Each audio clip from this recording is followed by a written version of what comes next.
Wow, Dan Kennedy, 30 years in radio and you're calling it quits. Congratulations. Thought I'd get dressed up for it, a little circa 1991 Power Bash outfit just for you. I'm not certain if you remember me. I was a jock, came out of the college and went into the Quad Cities for a couple of years and then went on to what I'd like to say is a pretty decent radio career right here in Chicago.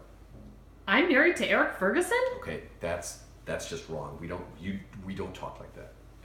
All right, fine. It's Mike Lebaron, the other guy that came to Chicago. And I know you're already saying, who is this guy? It's not Dave, it's not Eric, it's not the Jammer, it's not John Austin. No, it's Mike Lebaron. I did nights for you, and I'd like to think that I did pretty good for you guys for a couple of years. In fact, I dusted these off, found these in the closet.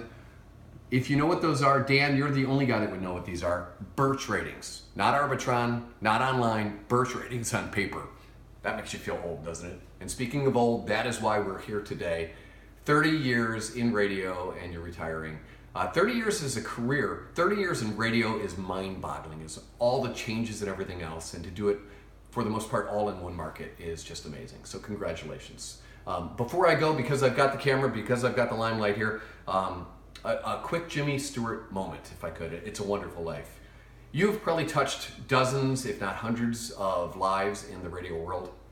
You touched mine just briefly for a couple of years, but it meant a lot, and I thought I'd just let you know. So when I was in college working part-time radio, I had 3 goals. Up-and-coming guy.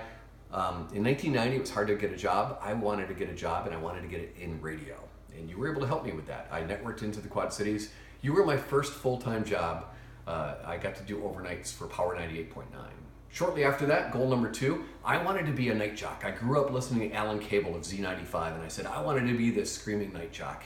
And luckily enough, again, back to the oldies, a nice memo dated, I think, in 1990, where you and John Austin promoted me to be your night jock, and had a blast. During that time, I found my voice, really, truly found my voice, and found out what real radio was all about.